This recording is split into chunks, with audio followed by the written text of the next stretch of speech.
Hello everyone! For today's video ay maglilinis nga pala ako dito ng aming higaan dito sa aming tindahan. Dahil eto nga napakagulo ng aming tulugan kasi nga tuwing bumababa nga dito yung dalawa naming anak ay dito rin sila lagi nakatambay sa higaan namin.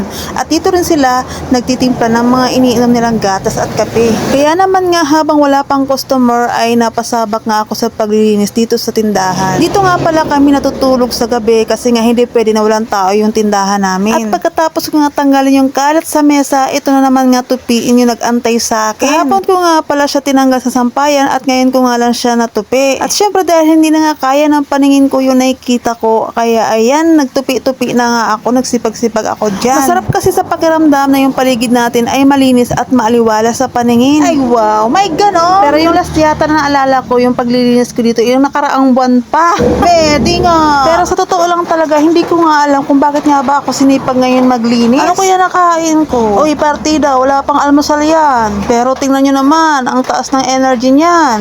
Ewan ko nga ba kung bakit sinisipag ako dyan. Siguro nga dahil kailangan ko mag-upload pang content. Kaya ayan, nagsipag-sipag tayo. Siguro dahil lang buwan na nga ako walang upload na long form video. Kaya ito nga yung naisipan kong gawin. O diba mga mare, sa paglilinis lang ng bahay natin ay kumikita na tayo sa pagko-content natin. Pero ang tanong, kumikita na ba tayo dito?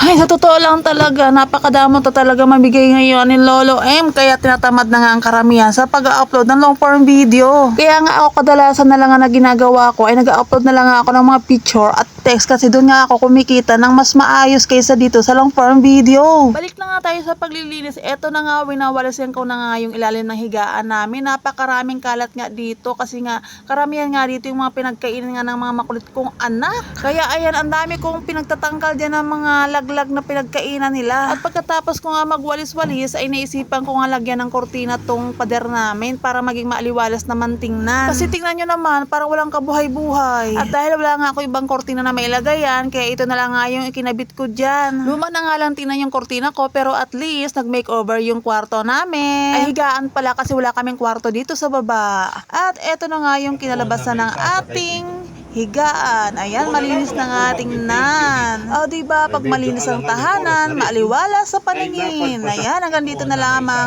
aking video. Thank you for watching and follow for more. Medyo alanganing oras na rin, ay napad pa siya.